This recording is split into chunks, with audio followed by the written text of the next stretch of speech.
Fighting games have proven themselves to be strong collectors suitable for a wide range of locations. They embody the most attractive elements of the arcade experience: characters endowed with mythic powers, full player control, secret moves, and the kind of unbridled, head-to-head competition that compels repeat buy-in. Now from Midway comes Mortal Kombat. It captures the most popular elements of the fighting game and adds more. More control, more powerful characters, more depth, more secret moves, and advanced digitized graphics, delivering the most realistic fighting action available. Begin Mortal Kombat by choosing one of 7 characters, each boasting an arsenal of unique talents. There's Johnny Cage, the brash Hollywood movie star; Kano, thief and mercenary; Raiden, the mythical thunder god; Liu Kang, the fighting Shaolin monk; Scorpion, a ninja warrior bent on revenge; Sub-Zero, the ultimate assassin; and Sonya, U.S. Special Forces soldier.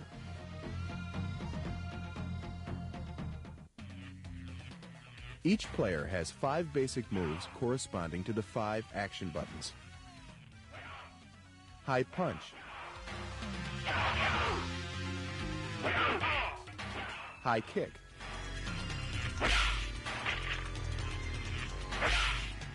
low punch,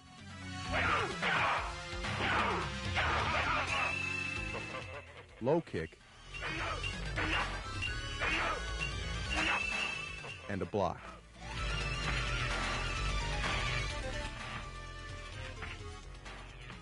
In addition to these moves, players will continue to discover new joystick button combinations. Each new technique provides another competitive edge. For example, moving the joystick away from your opponent while pressing the low kick button will result in this sweep kick. Moving the joystick straight down will put the player in a crouch. By then releasing the joystick and pressing low punch, you'll administer a devastating uppercut. Johnny Cage wins.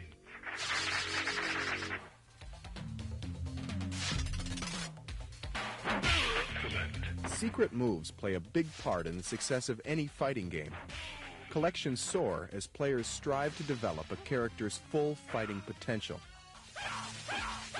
Mortal Kombat has several times more secret moves than the nearest competitor. The button joystick combinations required to execute these moves are different for each character, as are the moves themselves. And each character's arsenal of secret moves offers unique tactical advantages. If you learn one of Sonya's secret moves, you'll be able to perform this devastating scissor throw.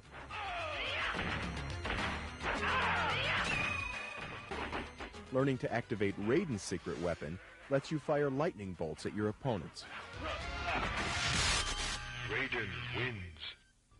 Victory is achieved by winning 2 out of 3 rounds. Players losing a match will have to buy in to continue.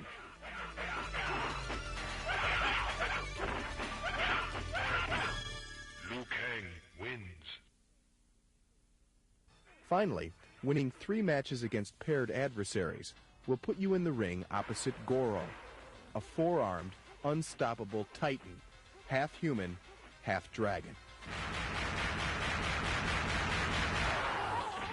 Should Goro be subdued, you'll engage the most deceptive and powerful opponent of all, Shang Tsung, the bloodthirsty emperor capable of instantly becoming any fighter he chooses.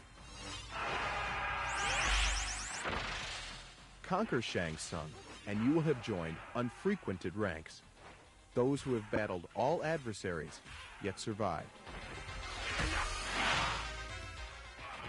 Test your might.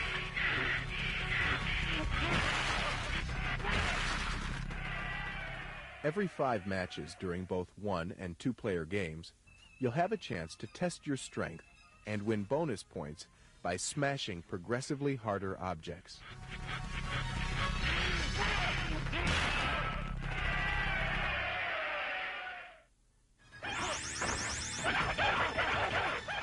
Two-player mode allows true head-to-head combat.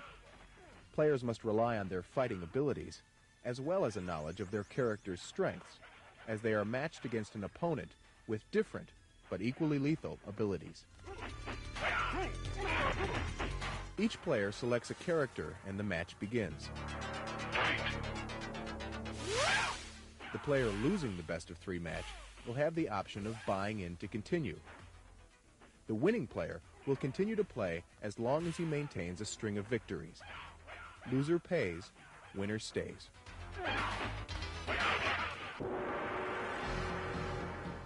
From a technical standpoint, operators will find even more to like.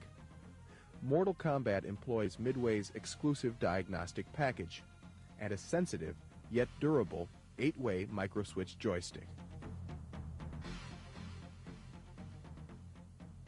In addition, operators will want to be aware of a dip switch setting we've included, allowing them to temper the game to fit the requirements of a location. By simply flipping a switch on the CPU board, you're able to remove any depictions of blood that would otherwise appear in the game.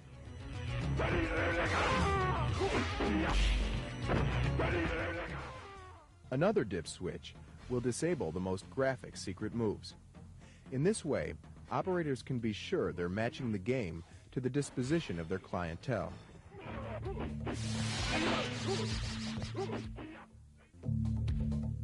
Mortal Kombat is quite simply the most complete video fighting game available. It boasts the industry's most realistic graphics, digitized images of real martial arts experts, heroic characters more powerful than those found on any other fighting game, secret moves to learn and master, and fierce battles against titanic adversaries. All of these elements combine to make this game powerfully unique, the world's most advanced interactive fighting experience.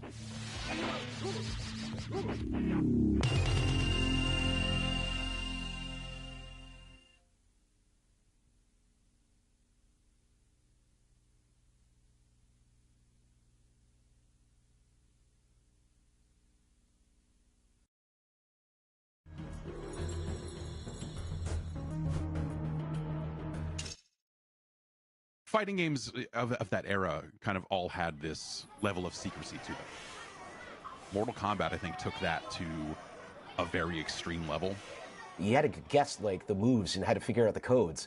I think Street Fighter did something like that, right? They didn't document any of the moves, so we took that same approach. I think not having a move list, there was so much to explore and you had no idea of what you were still missing. It was another thing, it built up so much mystique to the game. But then we kind of extended it, right, with the fatalities and whatnots.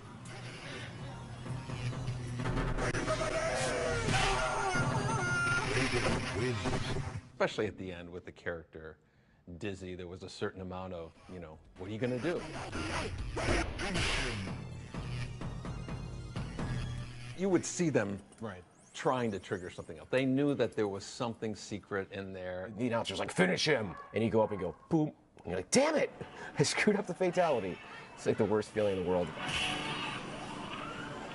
And, you know, everyone was playing as Kano because in the early days before people, you know, knew what most of the moves were, Kano's moves were just, I don't know, move the joystick in a circle real fast and he'll turn into a ball and do it, or hit block and mash the buttons, I don't know.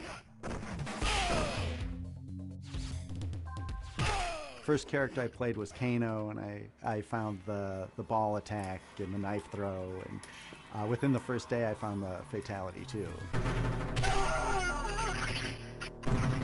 Kano wins. I was finding stuff right away. I remember being in your office, and I remember you showing me what the button combinations were, and then you have to be standing this far away from the other character, and I remember thinking to myself, there's no way anybody's gonna figure this out. No one's ever gonna do this. And literally, like the first weekend, they figured it out right away, yeah. You know, the fatalities and special moves and things, like those were things that you kind of had to trade around. Because you'd hear people chattering like, oh, there's this move, and not having the internet at the time to go to, it made it very social. If you knew something that wasn't, you know, widespread knowledge, you could take that down to the arcade and pull it out on somebody and really blow some mind. So a lot of hand watching. Where did you stand? The most premium spots are literally right behind it, like right between two people, or on the corners, because those are the only spots where you were able to see the screen and people's hands at the same time. There was so much in there, and it really requires a fan base to come together and share, to work together to play them and solve them and uncover the secrets and all that stuff.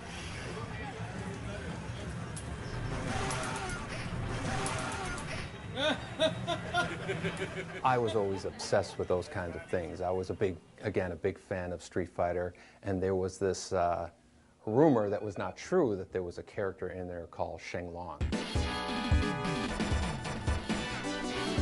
And I remember when we had started this game thinking, we have to have a real secret character. And so there was a Sunday, and Scorpion was yellow, Sub-Zero was blue, and I went into the art program and tinted him green, made up these crazy rules in terms of how to find him, made him jump out occasionally and kind of tease you with his existence, put it together in one day, didn't even tell John about it, and was just kind of wondering how many people are going to pick up on this.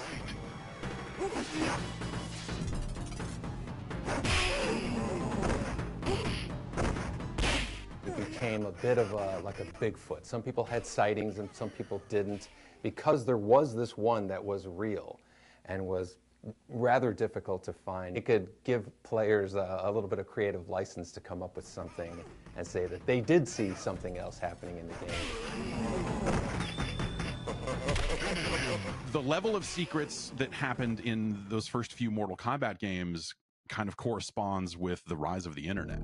And people started trading around like, hey, here's a list of, I think these are fatalities. I remember going home to my dad's house, and he had internet. He had a CompuServe account.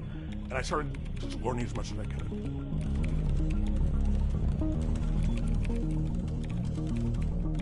And I'm like, Dad, can I go back to the arcade? I want to try some of this stuff. I made it my mission to test all that stuff out. And that became my calling. We need to investigate.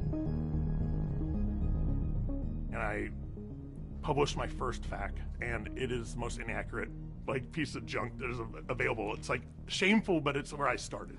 And then, all these urban legends about Ermac and all these other alleged characters that it's kind of like, how the kids used to say back in the day, the negative worlds in Mario Brothers and Mario could go skiing. It's that kind of the kid equivalent of water cooler conversations. People would come up with lore, lies right. of, That's of right. I did this and that happened, and everybody's, and we just shut up. A friend of mine in high school said he was cousins with someone who filmed for the game, and that there was a secret character that they had filmed. So I put it in my FAQ, and I trusted him, and found out way later he was just messing with me. The people feeding in things that they'd want to see in the game would kind of blend in with what was really there.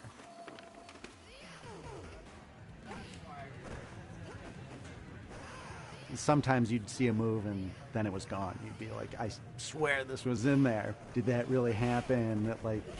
There was no way to capture it. A friend of mine, his little brother was playing the game and told me about Kano's laser beam. Yeah, that's right. And I remember telling my friend's younger brother, there's no laser beam. He's like, no, I saw it. And so I know he's mistaken with I don't know what he saw, but he didn't see that. This mythology was being built by the player base. I think we understood that pretty early on, and Ed, more than anybody, I think really took advantage of that and kind of messed with the players with hiding stuff in the game. Yeah, I remember somebody found one of Sonya's moves, and I foolishly changed it because I read it on a news group, thinking, I got the best of that. And they did some devious things to keep a lot of those things secret. I think there was a revision of Mortal Kombat 2 where they just arbitrarily changed all the fatalities because everyone figured them out too fast. And it's maybe the most devious and mean thing they've ever done. I remember thinking at that point, this internet thing has gotten, you can't defeat it. It's just too powerful. One of the fun things about going to an arcade was, a lot of people didn't have the internet just yet. So people would show up with their copy of their FAQ. Once I was there and I saw someone with my guide, like my FAQ, and I was like, oh, where'd you get that? He's like, oh, The guy who wrote it sold it to me. And I was like, what do you mean sold it to you? I wrote it. We had a Mortal Kombat comic book that John drew, and we were the ones stuffing the envelopes, and we started writing messages to players. Sonya has a slide move, you know? She didn't have a slide move. Within a week, I was at, it was like Galen North or something arcade, and some guy was playing Sonya, just keep trying these things. And one of the guys said, you know, what are you looking for? And he goes, I'm looking for Sonya's slide move, you know? Poor guy was, you know, looking for it. But we were just adding fuel to that fire. Most of those secrets went unknown to me until much later in life when walkthroughs on YouTube became a thing. And I was like, whoa, I totally missed a lot of stuff in a lot of games. So to us, secrets were basically replay value. And that was the most important thing for us. Having more to do with the game, having more to discover, more to enjoy. We love the idea of, you know, just this question mark over the game. You know, what else is in there that nobody else has found? And it just made the game that much more mysterious, right?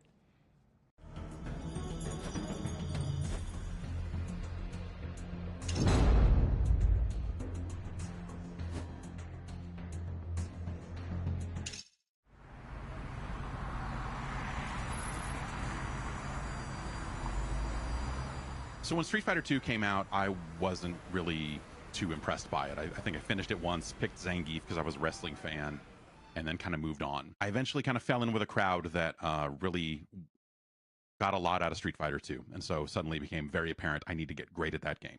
One guy showed up and said, hey, have you heard of this other game, Mortal Kombat? I'm like, no, what is Mortal Kombat? He said, well, you know, it's like Street Fighter, but you can fucking kill people. Okay, well, we need to go see this game right now.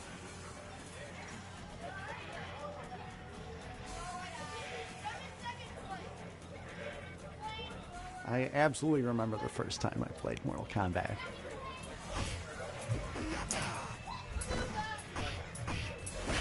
It was at Lions Family Fun, my favorite arcade. My dad would usually give my brother and me $5 each and let us run wild while he went shopping. I was at an arcade in Virginia. The Q Lounge in the Bronx, New York. It was a space that was half smoky pool hall, half arcade. He took us to an arcade 2 towns north, up to Santa Rosa. There's a place called Systems City. And it was like part skate shop, but in the back room, all the lights were off, and they had like 5 arcade machines back there. I see this huge crowd gathered around a new cabinet. And it was sitting there. There's nobody around it. No one was playing it. It was just sitting there. What is this? I just remember just like a big line around the cabinet. Everyone is crowded around Mortal Kombat. It is simultaneously exactly like and nothing like Street Fighter. You know, the filmed presentation, the real actors and actresses and all of that really just, it's so striking. In Mortal Kombat, when you're seeing those 2 big characters on the screen, I was just like, this is the coolest thing ever. Instantly, it was like, oh, it's digitized. It's real people. It was like, wow, this is incredible. It's like, how are they doing this? How did this game come to be? I was blown away by how it looked. Because it was a violent, bloody game. Like, that's the first time I'd seen blood in a video game that I remembered. Even from a basic high punch, you just see blood flying out of these people's heads. Liu Kang wins. Even if I couldn't do the specials of certain characters, I could fall into a rhythm that just felt so good. Just like, you know, air kick, uppercut. And I was, oh, I feel like the baddest motherfucker in the world.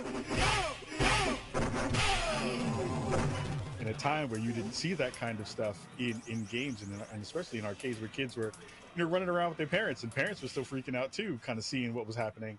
My dad came up behind me. I didn't know this at the time, but the screen went dark. Kano ripped out a heart and held it up, blood dripping from it. And my dad went, oh, no, and whisked me out of the arcade. And that's when I knew I had to play that game because I was not allowed to play that game. People getting chopped in half and torsos being dismembered. Liu Kang wins. Flawless fatality. Oh, I didn't know you could do that in a video game. I didn't know that was allowed in a video game. And we're, you know, 16, 17 at the time, so this is the most exciting thing in the world. the endings and how every character had, even though Street Fighter, they had an ending, but Mortal Kombat was like the first thing that really affected me that was like, I really want to play all these characters to see what happens. And this is before YouTube, so it wasn't like you could just go on YouTube and watch it. You had to, earn it, right? What's Kano's backstory? What about Sonya? That's what we wanted to know about. And, they specified a lot of it kind of in, various screens and whatnot. We were hooked. But it didn't take long from there for that game to be literally everywhere. Every single pizza place, 7-Eleven, arcades, the arcades that were left at that point, all of them had a Mortal Kombat machine probably within a month.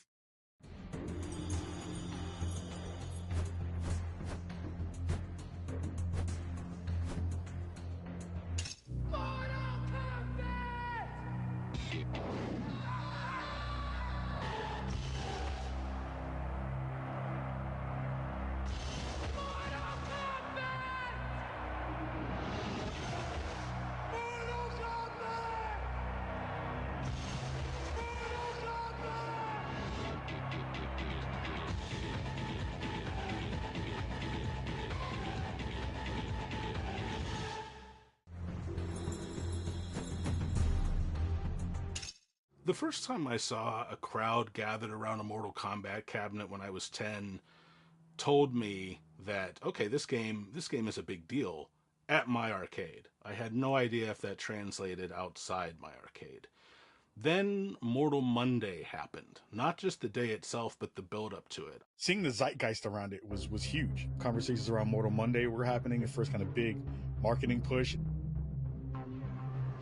Acclaim was clearly, they knew what they had in their hands, and so they were doing a much bigger effort in promoting it. I remember them telling us that they were going to spend $10 million to advertise this game, and I remember saying, are you sure you want to put that kind of money behind this? And in retrospect, of course that was a great decision, but I remember being really paranoid, thinking, that they were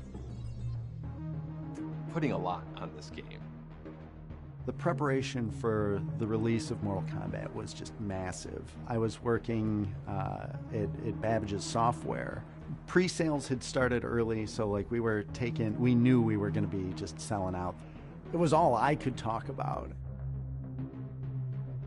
I remember going to see a movie, I can't remember which film it was, and they were advertising Mortal Mondays, which was one of the greatest marketing blitzes in video game history. And it was just, all these random kids yelling in the middle of a city street, Mortal Kombat, right? Mortal Kombat!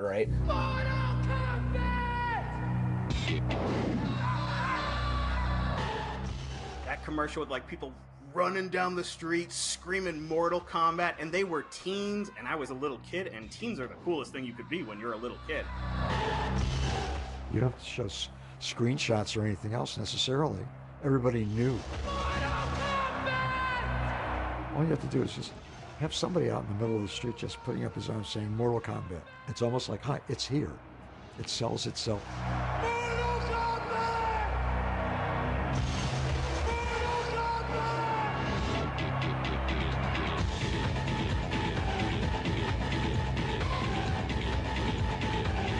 We were all like, yo, did you see that Mortal Kombat commercial? What is Mortal Kombat? And there was always one kid who knew a little more. It's a video game, but you kill people. And all of us at Maplewood Elementary School were like, whoa! We had 2 front monitors that were just showcasing Mortal Kombat videos. And in the comics, on the back of the comics, there were Mortal Monday ads. There were Mortal Kombat ads in magazines. There were Mortal Kombat ads in subways. Just seeing the standees and the posters and things at Times Square and the signage that was coming in, every piece of memorabilia that was coming in, and t-shirts, and it was just over the top compared to other games. I remember just being nervous about it, thinking, I hope this game lives up to it. Even though it was a huge arcade game, you just never know in the hall.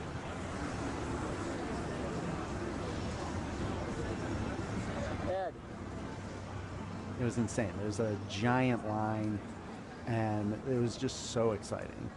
That's when I realized, this is actually a bigger deal than maybe any video game that's come before it. Mortal Kombat became a pillar of popular culture within 12 months. It was, I think, the fastest a video game had ever exploded to date. Nothing could prepare you for it. It was, it was just insane.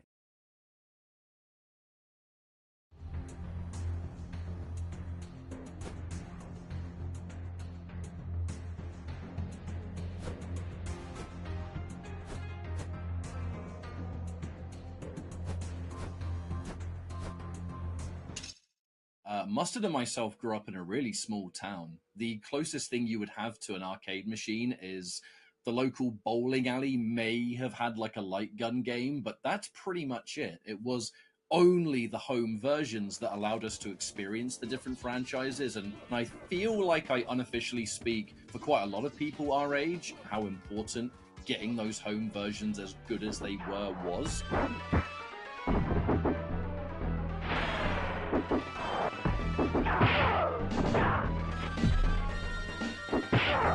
So that the rest of us could still experience it in different parts of the world that arcades weren't as common, especially those small towns. Which side was I on in the home versions? There's only one side. Like, what do you know, it's just the Genesis version. There's only one version of the game.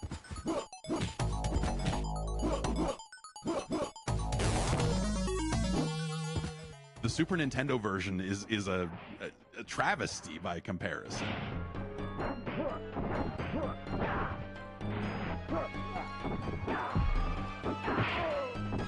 I actually thought that even though the Genesis was a little behind graphically than the Super Nintendo, I liked the grittier look of the Genesis version. It really felt kind of down and dirty the way Mortal Kombat should. I mean, also the Genesis version had the blood code.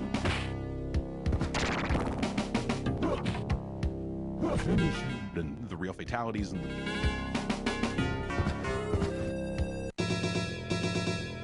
the Dullard code and all the other cool stuff in it.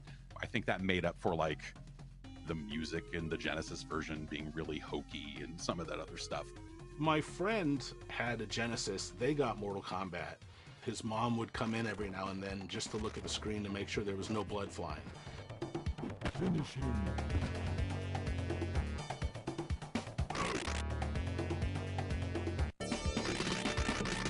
And so what we would do is we would enter the blood code, we'd play a match or two, and then we'd hit reset, turn off the blood code, keep playing when she came in, and then she'd leave and we'd turn the blood code back on.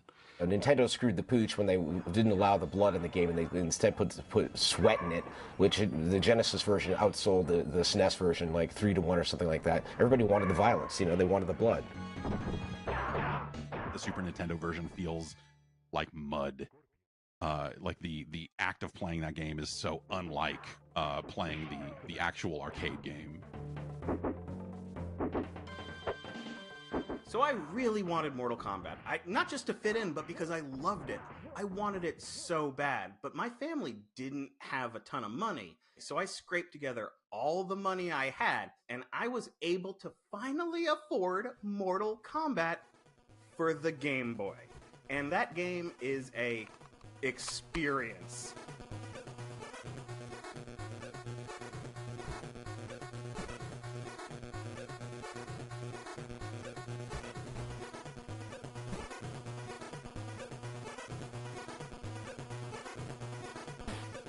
When you play Mortal Kombat in the arcade, it's a little bit heavy and you feel the power of those hits. Mortal Kombat on the Game Boy moved like two frozen people were slowly trying to get close enough to hug. Like when you'd push the punch button, it would eventually move the fist forward a little bit at maybe 1 frame per minute.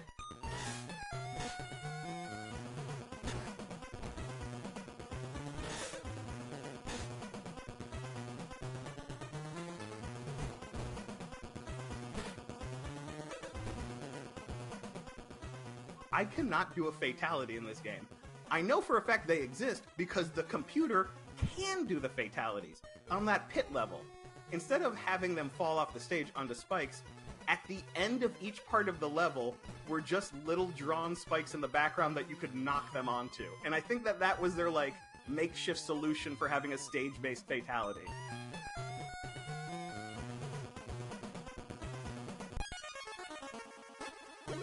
Even as a kid, I knew it was not the best version, but I loved it so much. I even put in a Game Genie code that let you play as Goro. Like, I did every secret possible. I was going to squeeze every single dollar I put into that game. And I still own it, and I'll still play it occasionally because I'm kind of a masochist. But there's something special about it. There's something that's kind of like pure about a Mortal Kombat game that's so weird and watered down and slow that it almost circles back around to being kind of creepy and mysterious.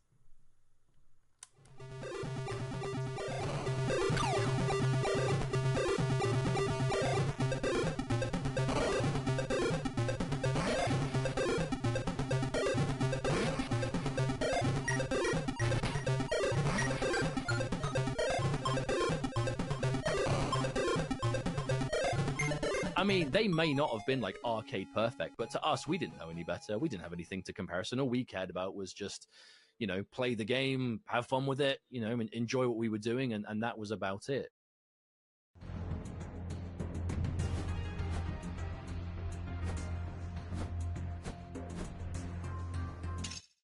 Video games were becoming more and more sophisticated, maturing.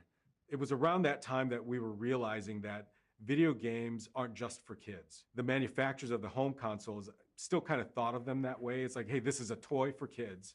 We never made Mortal Kombat for 6-year-olds or anything like that. That was never the intention. 4 guys in their 20s, what kind of video game are they going to make? In our minds, we were creating the game for a certain demographic of player. Fans of Terminator, Bloodsport, Alien, Predator, you know, all these movies. It was a game by guys in their 20s, 4 guys in their 20s. Nobody mentioned anything during the arcade days. Once the game came home on the consoles, it came into people's living rooms. That was a shocker to the moms and dads of suburbia. Blood splatters from the contestants' heads. When a player wins, the so-called death sequence begins. The game narrator instructs the player to finish, and I quote, finish his opponent. My parents were very worried about the violence in Mortal Kombat because eventually they saw the news stories. They saw the news stories that were like, you could rip out someone's spine or you could light them on fire. Like, I had a friend who was not allowed to go to another friend's house because he had played Mortal Kombat with him. And we also really didn't see a lot of animated blood in video games back then. It seems so commonplace today. What is the difference in between this and violent movies? Why is it different? No one's looking at movies in the same way as they're looking at video games. Rock music before it, and comics and heavy metal. You know, I grew up at a time, Elvis Presley's body was blacked out from the waist down because he was gyrating, and God only knows what that's going to do to today's youth. I do think that there was a number of kind of politicians and other people who were looking for a scapegoat. Kind of this was it. It came along at the right time. Kano wins. Flawless victory. It was just like, video games are bad, and these are the ones doing it. I think the thing that made me most angry about it was it just felt like no one involved in any of this had ever actually played a video game or seen this stuff outside of very carefully selected footage. It was like fairly like kind of innocuous, and it was like kind of cartoon violence. And yeah, it seems violent, but ultimately it's really just funny. Yeah, it's like Evil Dead, isn't it?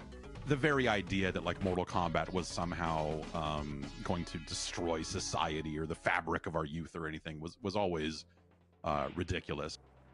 These home games had no system of ratings, right? Like a CD would say explicit lyrics or something. A movie would say rated R for violence or, you know, whatever. And I think to me that was the fundamental issue. Somebody noticed and somebody objected to it, and we certainly didn't disagree with it. And so I think that the reaction from Congress and everything at the time almost to me felt appropriate. Yeah, I'd say having the conversation about violence in video games and ratings in video games ultimately is something that was going to happen sooner or later. Is the industry going to be able to self-regulate, or is the government going to have to come in and do a bunch of really dumb things? I think that the rating system helps people make more informed decisions about what they're buying, and that included Mortal Kombat. If you're a parent who bought their kids games, they probably shouldn't have been playing Mortal Kombat unless you could supervise them. It was the next step in the maturity of the industry, and the rating system was kind of emblematic of that. It was a way to say, hey, here's this type of game, here's the type of content, make your own choice. You know, the rating system and stuff that came from it felt like the right choice, you know, to make. I think that if video games were like a squalling infant that was just learning how to crawl, Mortal Kombat got them toddling on their feet.